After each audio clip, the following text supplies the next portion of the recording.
ঢাকা বিশ্ববিদ্যালয়ের কেন্দ্রীয় জামে মসজিদের পাশে অবস্থিত জাতীয় কবি কাজী নজরুল ইসলাম সমাধিসৌধ শুধু একজন কবির চিরনিদ্রার স্থান নয়, এটি হয়ে উঠেছে বাংলাদেশের সাংস্কৃতিক ও শিক্ষাক্ষেত্রের বহু গুণী মানুষের চিরস্থায়ী শেষ ঠিকানা। জাতীয় কবি কাজী নজরুল ইসলাম 1976 সালের 29 আগস্ট মৃত্যুবরণ করেন। তার ইচ্ছানুযায়ী ঢাকার প্রাণকেন্দ্রে তাকে সমাহিত করা হয়। এরপর থেকেই এই সমাধিসৌধ কবির প্রতি শ্রদ্ধা জানানোর অন্যতম প্রধান স্থান হিসেবে গড়ে ওঠে। সময় গড়ানোর সঙ্গে সঙ্গে নজরুল সমাধিসৌধের গুরুত্ব আরও বিস্তৃত হয়েছে। এটি এখন কেবল একজন কবির স্মৃতিস্তম্ভ নয়, বরং দেশের শিল্প, সংস্কৃতি ও শিক্ষার ইতিহাসের এক নীরব দলিল। এই সমাধিসৌধের আশেপাশে চিরনিদ্রায় শায়িত আছেন এমন কিছু ব্যক্তিত্ব যারা নিজেদের কর্মে বাংলাদেশের সংস্কৃতি ও শিক্ষাক্ষেত্রে রেখে গেছেন গভীর ছাপ।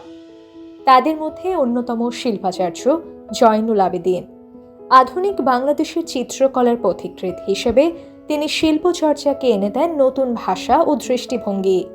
তার শিল্পকর্ম শুধু নান্দনিক নয়, বরং সমাজ ও সময়ের সাক্ষ্য। এখানেই সমাহিত আছেন প্রখ্যাত শিল্পী কামরুল হাসান। জাতীয় পতাকার নকশাকার হিসেবে তার অবদান বাংলাদেশের ইতিহাসে চিরস্মরণীয়। তার তুলিতে উঠে এসেছে মুক্তিযুদ্ধ, প্রতিবাদ এবং জাতীয় চেতনার প্রতিচ্ছবি।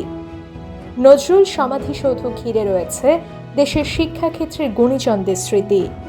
ঢাকা বিশ্ববিদ্যালয়ের সাবেক উপাচার্য বিশিষ্ট শিক্ষাবিদ প্রফেসর আব্দুল মতিন চৌধুরী এবং প্রফেসর মোজাফফর আহমদ চৌধুরী এই স্থানে চিরনিদ্রায় শায়িত আছেন।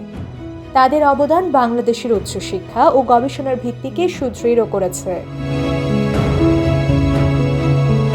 সম্প্রতি 20 ডিসেম্বর শহীদ শরীফ ওসমান হাদির দাফনের মাধ্যমে নজরুল সমাধিসৌধ আবারও নতুন করে আলোচনায় এসেছে। তার দাফন এই স্থানটি সাংস্কৃতিক ও প্রতীকী গুরুত্বকে আরও স্পষ্ট করে তুলেছে।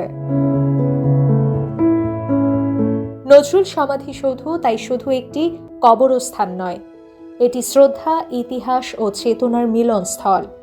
এখানে এসে মানুষ কেবল স্মরণ করে না, নিজেদের সাংস্কৃতিক ও বুদ্ধিবৃত্তিক উত্তরাধিকারকেও নতুন করে অনুভব করে।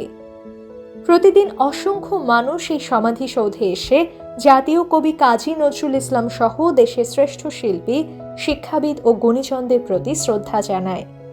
নজরুল সমাধিসৌধ আমাদের মনে করিয়ে দেয় একটি জাতি শুধু ভূখণ্ড দিয়ে নয়, তার সংস্কৃতি, শিক্ষা ও মূল্যবোধ দিয়েই চিরস্থায়ী হয়ে ওঠে।